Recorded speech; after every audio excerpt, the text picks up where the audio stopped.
The Great Galactic Council Hall was alive with light and sound. Alien voices from 100 worlds filled the vast chamber, each one speaking in their own strange tones. Tall spires of silver and glass curved above the crowd, casting reflections. Of every color across the polished floor, it was a place meant for calm discussion, for diplomacy, for peace. But today, there was no calm. Delegates sat in their floating seats, arranged in a wide circle, each representing a different star nation. Glowing holograms hovered before them, showing the map of a disputed sector, dozens of worlds blinking red as territory under conflict. The air was heavy with tension. The Valshera diplomat, a tall alien with smooth black scales and 4 narrow eyes, gripped the edge of his podium, his claws clicking against the metal. His voice trembled but carried across the hall. "We can't win," he said, his throat muscles tightening. "Humans, our gods of war." A sudden silence fell. Even the translators hesitated before repeating his words in a dozen different languages. The meaning was clear, yet almost no one believed it. At the far side of the hall, the Terran delegation sat quietly. 5 humans in plain dark uniforms, no bright metals, no heavy armor. Their expressions calm and unreadable. They did not speak. They did not react. They simply watched. The young alien journalist Ralvek sat near the press gallery, his long ears twitching as he scribbled notes. He had never seen a Valsera show fear before. "Not like this, Ambassador Kr Artach." The chairperson's voice rang out. "You are making a dangerous statement. Explain yourself." Dirth's eyes darted toward the human table, then back to the council. His throat gave a deep, low growl. "You wish to know why our fleets retreat, why our warriors refuse to fight, why even our generals speak in whispers when the word Terran is mentioned." He said, "I will tell you." He leaned forward, every scale on his neck rising in tension. "I have seen them fight." Ralvek felt a chill run through his spine. The Valsera were known for their brutal efficiency in battle. They feared no one, yet here stood their most respected diplomat, shaking like a frightened child. "It began on Duran Prime," Kruth continued. "We had every advantage: numbers, weapons, armor, air support, orbital cannons. The humans had only a small force, barely 1,000 troops." The hall screens flickered, showing images from the Valshera campaign. Alien soldiers in black armor marching through a city of white stone. Smoke rising from burning towers. "They should have surrendered in hours," Kurth said, his voice low. "But they did not. They disappeared into the shadows, striking at night, destroying our supplies, freeing our prisoners." Ralvek's pen slowed as he listened. The images on the screens shifted, showing human soldiers moving through jungle ruins, their faces painted, their eyes sharp and focused. "They do not fight like us," Kurth growled. "We follow orders, they follow something else, loyalty to each other that defies reason. They will die for one another without hesitation." Some delegates laughed quietly, muttering about exaggeration, but others leaned forward, their eyes narrowing. KRRS's voice rose. "You do not understand. You think war is numbers, ships, and firepower. But to humans, war is personal. They adapt faster than any machine. They learn your tactics before the battle even begins. And then they turn them against you." The hall grew quieter. Ralvek noticed that even the human delegation was now listening more closely. Though none spoke, "I saw a squad of them, no more than 10, Kruth said. "We surrounded them with 200 of our best soldiers. They did not run. They did not beg for mercy. They moved forward. Every shot they fired hit its mark. Every grenade thrown found its target. And when one of them fell, the others fought harder." His claws scraped the podium, the sound sharp enough to make several delegates flinch. By the end, they were gone, vanished into the smoke, leaving only the wounded behind, Our wounded, not theirs. Ralvek could hear the blood rushing in his ears. He was no soldier. But the image in his mind was clear. Humans moving like shadows. Their faces cold and determined. KRRTH pointed one claw toward the humans sitting silently. They are not warriors in the way we think. They are predators who have learned to fight as a pack. They will hunt you until you have nothing left. And when you think you have one, you will realize you have been fighting exactly as they wanted you to. A few council members shifted uncomfortably. The whispers in the hall grew louder. The human delegation remained silent. Their leader, a tall man with short dark hair, met KRF's gaze and gave the smallest of nods. Ralvek's stomach tightened.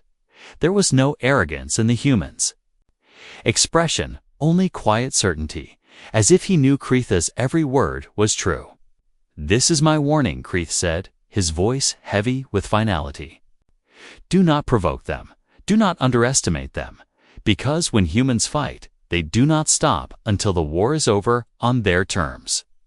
The chairperson opened his mouth to respond, but the tension in the room was too thick. The hall was silent, except for the distant hum of the translators. Ralvek wrote one final line in his notes, the words echoing in his mind like a cold wind. "Humans are gods of war." Asterisk, the council hall emptied slowly. Voices murmured everywhere, but Ralvek stayed seated, his eyes fixed on the quiet human delegation. He wondered what it was like to face such warriors in battle. The next part of the story belonged to the diplomat KRRH, but this time it was not just words, was memory.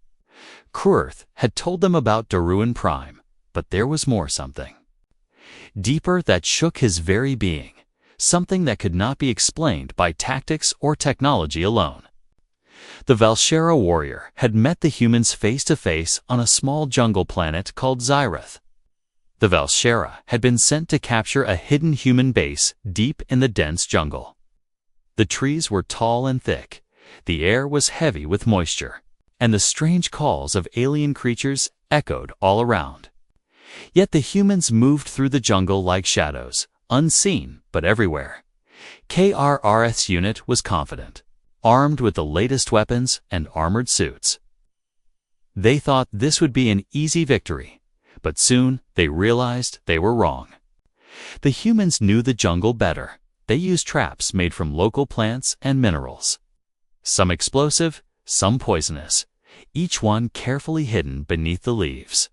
One morning, Kurth's squad stepped into a clearing, but as they did, the ground gave way beneath them. A trap snapped shut, ensnaring half the unit in a cage made of metal and thorny vines. The humans appeared from all sides, silent and deadly, their weapons trained on the trapped Valshera. Kruth raised his claws to call for backup, but before he could finish, a human stepped forward alone. No armor, just a simple rifle slung over his shoulder, his eyes calm but fierce. The man spoke in a language none of the aliens understood. But the tone was clear, was a warning. Without hesitation, the human fired once. The bullet hitting a nearby tree with a sharp crack, then another, and another, but none aimed at the trapped aliens. Instead, the humans began to clear the area, disarming other traps carefully and quietly.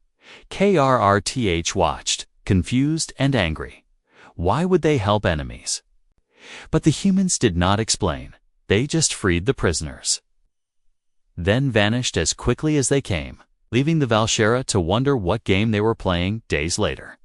Kirth led a stealth mission to find the human base. They followed tracks and broken branches, until finally they came to a hidden cave entrance covered with vines. Inside, they heard low voices and the soft sound of metal tools. The humans inside looked exhausted but prepared, their faces marked with dirt and sweat, but their eyes burned with a strange fire, hope, courage, and something else that Kurth could not name. The humans welcomed him and his men with strange gestures and food. It was a sign of trust, but Kurth felt uneasy. He knew this was not just an invitation for peace. It was a challenge, a test. Over several days, Kurth observed the humans. How they trained, how they helped each other recover from wounds, how they shared stories of loss and victory. But the most unsettling thing was their discipline. Not forced by command, but born from respect and loyalty. One night Kurth was walking alone outside the cave when he heard a soft cry. A young human woman was tending to a wounded soldier, her hands gentle but sure. She whispered words of comfort that seemed to heal more than just the body. K.R. Rith's cold scales felt a strange warmth.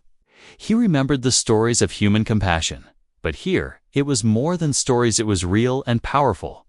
It was why humans fought so hard, not for glory or orders, but for each other. Suddenly, alarms blared. The Velshera raiders had found the base and launched a surprise attack. Chaos erupted as humans took up arms. But instead of panic, there was order. Each soldier moved like a part of a well-oiled machine, covering each other's backs. Pushing forward with courage that made Quest's heart pound, he saw human commanders shouting orders, but also listening to their soldiers, adjusting plans in the heat of battle. It was a strange mix of control and trust, unlike anything K.R. Tage had seen in his own armies. The jungle shook with explosions and gunfire, but humans refused to retreat. They fought with fury and calm. They used every trick and weapon available, but also their minds, setting traps of their own, using the jungle's darkness as their ally.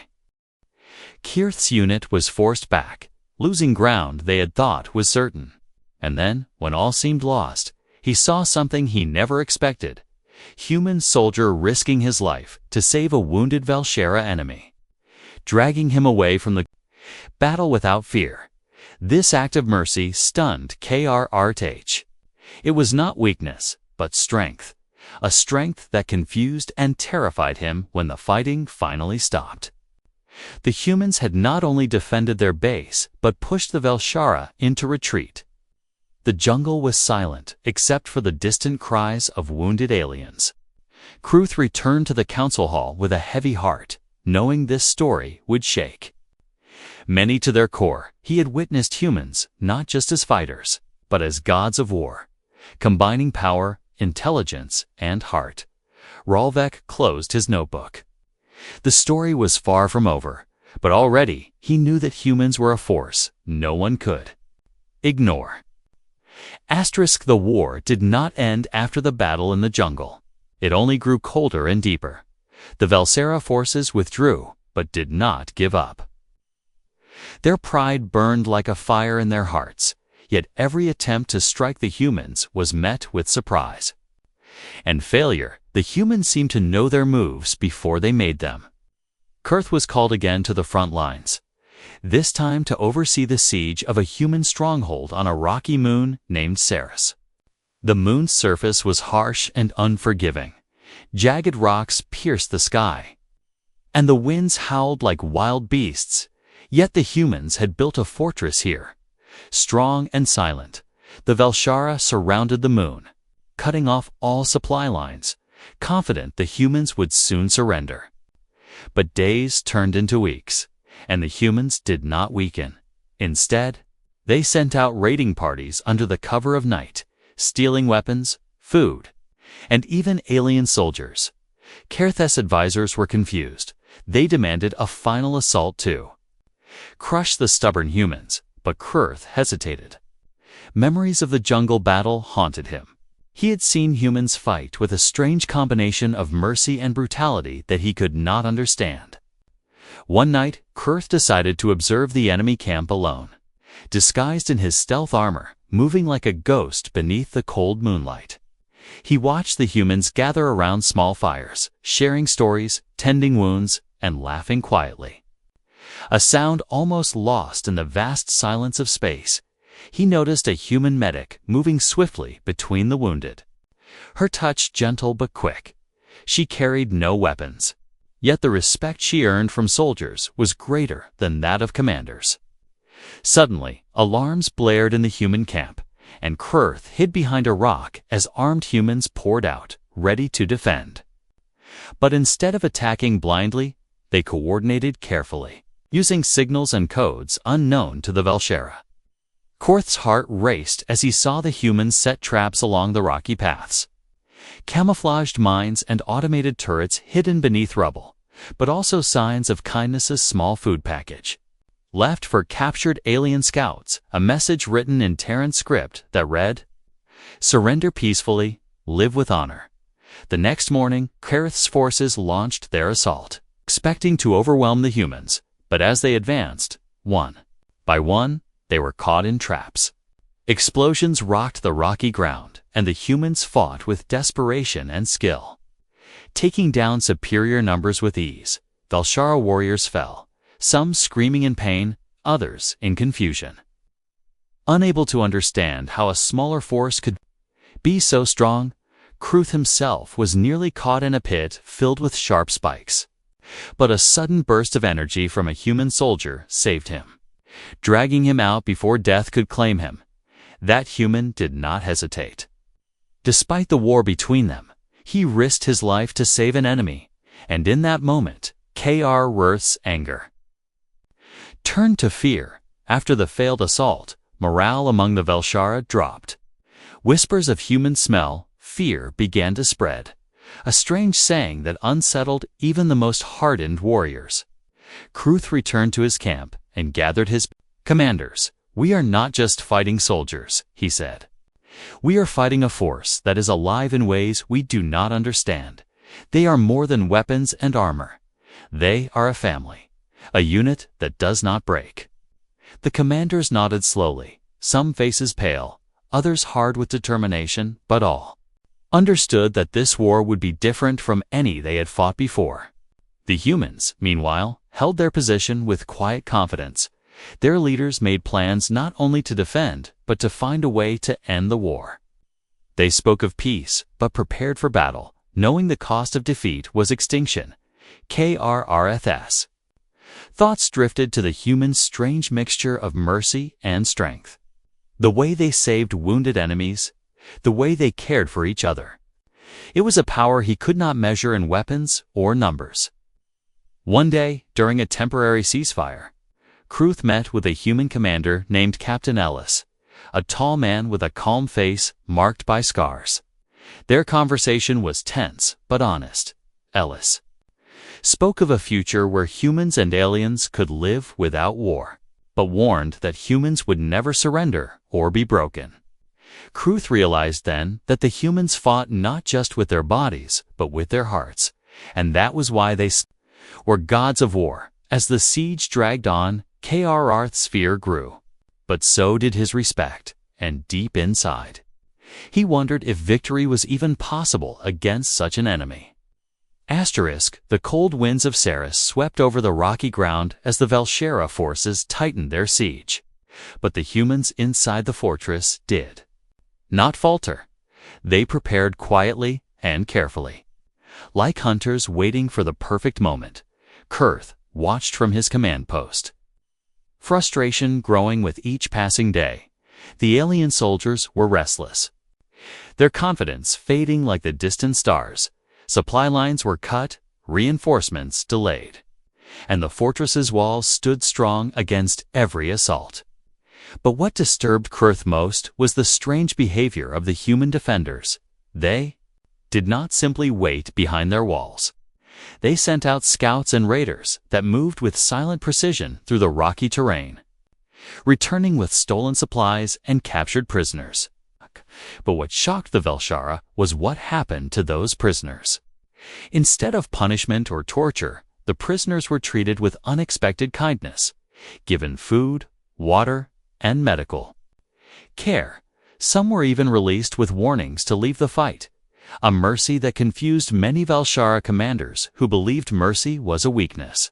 One night, Kruth himself led a small patrol to investigate a hidden tunnel that the humans seemed to use for their raids. The tunnel wound deep beneath the rocky surface, damp and dark, but the humans moved through it as if it were their home, confident and sure. As Krth's patrol advanced, A sudden explosion rocked the tunnel, blocking the path behind them. Humans appeared from hidden exits, weapons raised but not aimed, their eyes steady. They offered a strange truce, a chance to speak and understand, reluctantly.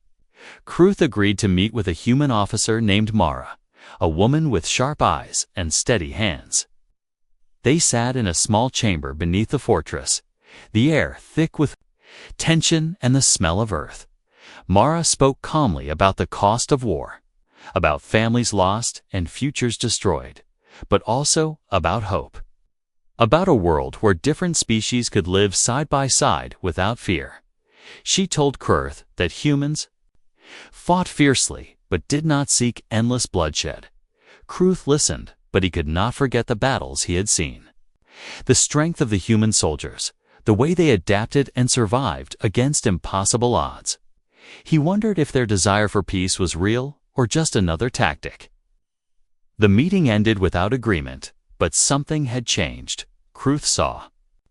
A flicker of doubt among his own commanders, a fear that perhaps the humans were not just strong fighters, but something more.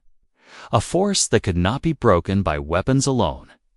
Days later, as the Velshera planned their final assault, the humans launched a surprise attack on the alien supply lines, disabling ships and destroying equipment with speed and skill. The Velshera were caught off guard, their forces scattered and confused. Kurth's heart pounded as he ordered a retreat. The humans pursued without mercy, using the rocky terrain and their knowledge of the fortress to their advantage. Velshera soldiers fell one by one, their cries lost in the howling wind, in the chaos. Kruth saw a human soldier risking his life to shield a wounded Velshera child, carrying her away from danger with care. It was an act of compassion that shook him to his core. The line between enemy and ally blurred for a moment. The fortress was still standing, but the Velshera forces were weakened and shaken. Kruth realized that this was not just a battle of weapons, but a war of wills and hearts. A fight where mercy and strength walked side by side. Returning to his command post, Kruth faced his commanders, his voice steady but heavy. "We must change how we fight. We cannot win by force alone. We must understand what makes these humans strong," he said. Some commanders nodded, others frowned, but all knew the truth in his words. The war had taught them that humans were not like any other enemy. They fought with every part of their being, with courage, loyalty, and a will that could not be broken. Outside the fortress walls, the humans prepared for the next battle. Their faces tired but determined, their leaders spoke of peace but prepared for war. They knew that this fight was about survival, about proving that their way was the right way. Kruth sat alone, looking out over the rocky landscape, the stars shining cold and distant. He thought of the humans he had met, their mercy, their strength, and wondered if the war would ever truly end in the silence of the night. One thought echoed in his mind. Humans were gods of war, not because of their weapons, but because of their hearts. And that was something no force could defeat. The fortress on Ceres still stood like a silent giant, its walls battered, but unbroken. The Velshera forces had pulled back to regroup, leaving the humans inside with a brief moment of calm. But Kruth knew this calm would not last. Wars never truly paused, they only shifted in shape, in the weeks that followed. The Velshera High Command grew impatient. They demanded a decisive strike to reclaim honor and territory. They ordered Kruth to lead the largest assault yet, one that would leave no human alive inside the fortress. Kruth obeyed, but in his heart, the doubt grew heavier. The day of the attack came under a blood-red sky. Velshera war drums thundered through the rocky valleys. Ships descended like black shadows, and thousands of alien soldiers formed ranks around the fortress, their armor gleaming in the cold light. Inside, the humans moved quickly, their leaders shouting calm orders. There was no panic, only a quiet, focused energy. Every soldier knew their role, every weapon was ready. and the air was thick with determination when the Velshara advanced. They expected the humans to stay behind their walls, but instead, the gates opened and the humans charged, their battle cry echoing across the battlefield. It was not the roar of a desperate army, but the steady, unshakable voice of warriors who had already accepted the fight. The clash was brutal. The ground shook under the weight of both armies. Blaster fire lit the air, smoke curled into the sky, and the smell of burning metal mixed with the iron scent of blood. Humans fought with a ferocity that stunned even the most experienced Velshara veterans. KRRH led from the front, cutting through the chaos, but no matter how many humans fell, more took their place.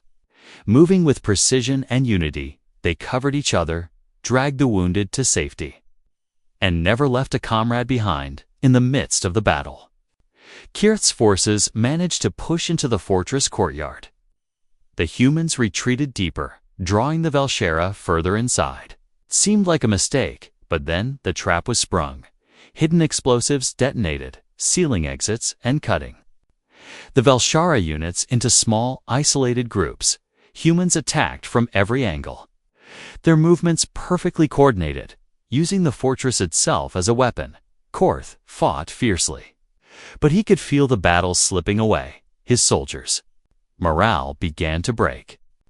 Whispers of retreat filled the air, and the humans pressed harder, not just with strength, but with an unshakable will. As he pushed through the smoke, Korth came face to face with Captain Ellis once again. The human's face was streaked with dirt and blood, but his eyes were calm. They stood only a few steps apart, weapons ready. Yet neither moved to strike. Ellis spoke first, his voice steady even over the noise of battle. "You can keep fighting and you'll lose everyone here. Or you can walk away and save what's left of your army." KRR's claws tightened on his weapon. His pride demanded victory, but his memory showed him the truth. Every battle against the humans had ended the same way. With the Velshara weakened and the humans stronger, the sound of his soldiers dying in the distance made the choice clearer. The humans would not stop. They would fight until the very last breath. And that kind of will could not be broken by numbers or firepower. Kruth lowered his weapon slowly, giving the signal to pull back. His commanders hesitated, but when they saw their leader retreat, they followed. The fortress gates closed behind them, and the humans did not pursue.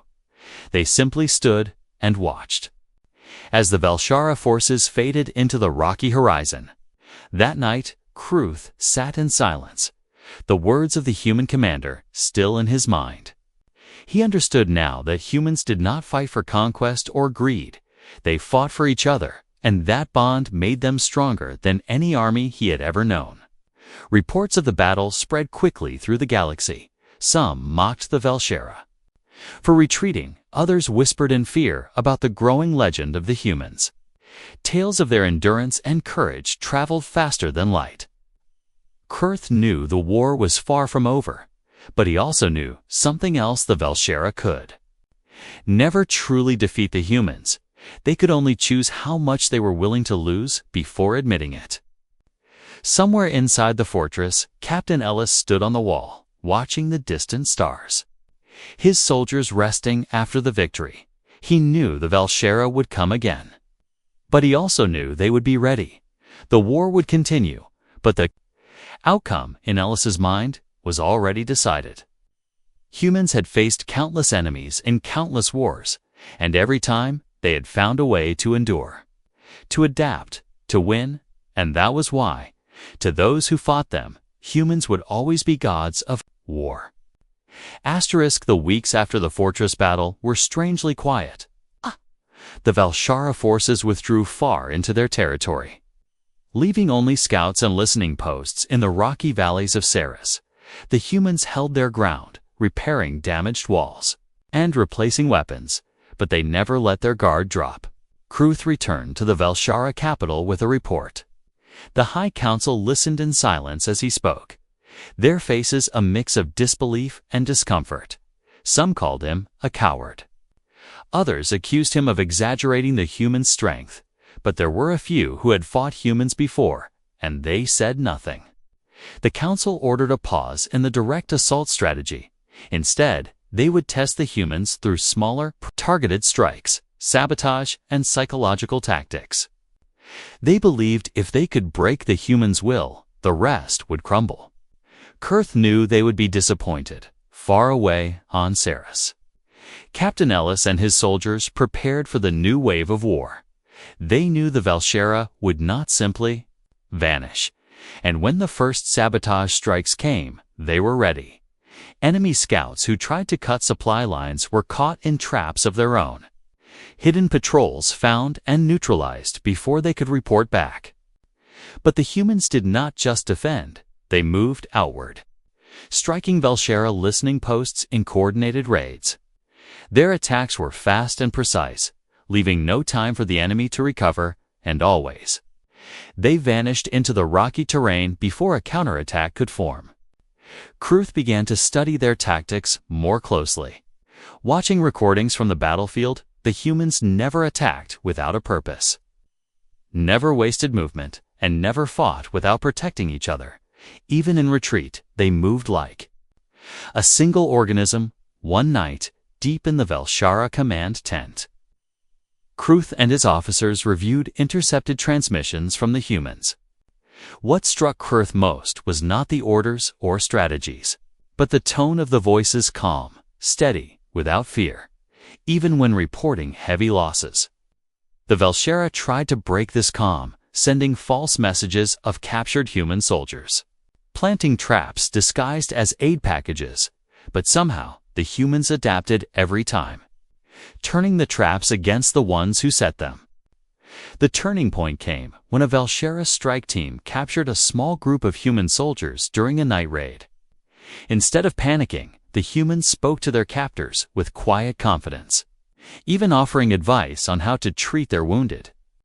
This unsettled the Val'sharah guards so much that within 2 days, all but one of the prisoners had escaped. That one remaining soldier did not try to run. Instead, he sat in the corner of his cell, telling stories to the younger Val'sharah. Guards about battles from his world, about ancient wars, about how humans always fought hardest when they were outnumbered.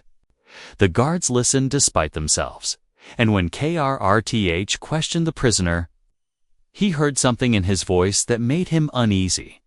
It was certainty, the absolute belief that no matter what happened, the humans would win. When the humans launched their next offensive, they did not strike at the fortress or the main camps. Instead, they targeted the Val'sharah command hub itself, moving through the night like shadows, disabling communication towers, setting controlled fires to force the Val'sharah into open ground. Kurth barely escaped with his life, retreating into the mountains with what remained of his command. He knew then that the humans were no longer just defending Ceres. They were taking the war into Val'sharah hands, forcing them to react instead. Of lead, the news spread quickly across the galaxy. Alien worlds whispered of a new kind of warfare, one where numbers and machines meant nothing against an enemy who would not stop, one who fought as if every battle was personal. Back on Ceres, Ellis stood with his officers, looking over maps marked with new objectives the humans would keep, pressing forward until the Val'sharah either surrendered or stopped the war themselves. He knew this was the only way to end it. But deep inside, Ellis also knew something else. The humans were not just fighting to win territory. They were fighting to prove that no power, no matter how strong, could break their will. And that message was being heard far beyond Ceres. KRR sat alone in a dark tent that night, the wind howling outside. He thought of the humans he had met, the battles he had fought, the lives lost, and the strange respect that had grown in his heart. He realized then that even if the Val'sharah won a battle, they could never truly win the war.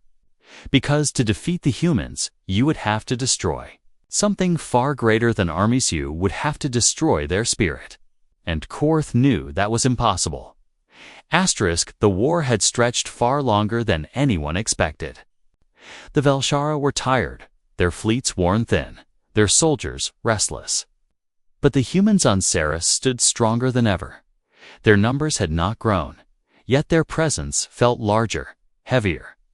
As if the land itself now belonged to them, Kruth returned to the Galactic Council for the first time since his warning. The vast chamber looked the same: towering spires, glowing maps, the hum of translators, but the air was different. Whispers followed him as he walked to the center. Every delegate knew of the fortress battles, the failed sieges, and the human counterattacks that had pushed deep into Velshara space. He began to speak, his voice low but steady, telling them what they did not want to hear. The humans were advancing, not through overwhelming force, but through will. They adapted faster than any enemy, learned from every loss, and turned every weakness into a strength. As he spoke, the doors at the far end opened. The human delegation entered. They walked calmly to their seats, their uniforms plain, their faces unreadable, but their very presence made the room quiet even before they spoke. The human representative was a woman named Commander Hale. She rose slowly, her eyes moving across the chamber. "We prefer peace," she said simply, "but we do not fear war." There was no arrogance in her voice, only truth. She explained that humans did not fight for expansion or power.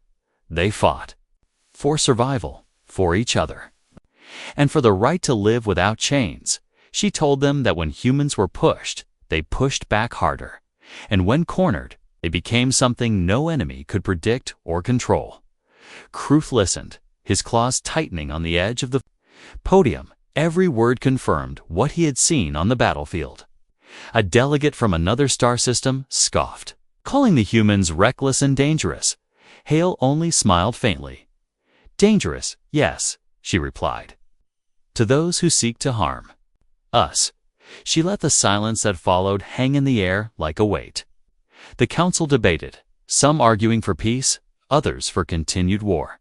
But the stories of the humans' victories had already spread across the galaxy.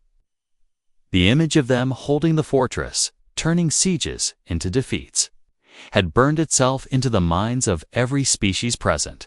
Ralvek, the young alien journalist, who had been there for Kyrsa's first warning, sat in the press gallery, his pen moving quickly.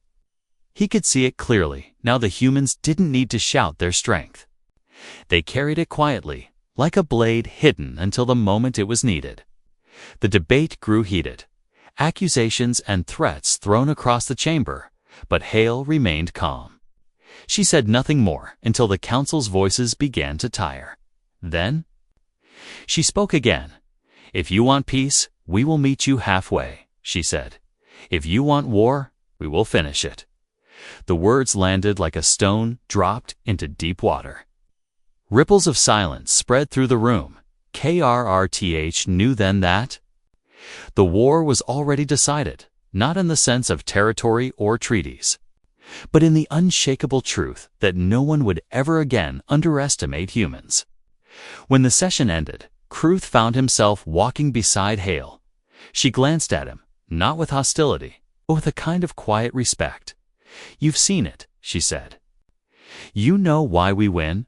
Kruth nodded slowly. "Because you fight as if you are already dead," he replied, "and that makes you impossible to defeat." Hale smiled faintly.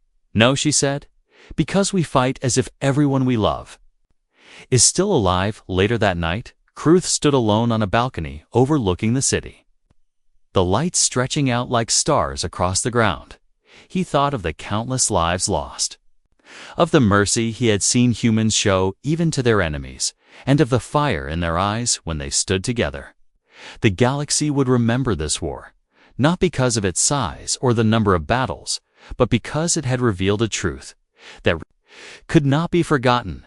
Humans were not the strongest in body, nor the most advanced in technology, but they were unmatched in something far greater: will. Kruth knew his people could not defeat that. No one could. The only choice left was to respect it, to learn from it, and to never again make the mistake of thinking humans were just another species in the endless sea of stars. Rolvek's final article carried a single headline that would spread across worlds faster than any fleet. A phrase first spoken in fear, now understood in awe: we can't win. Humans are gods of war,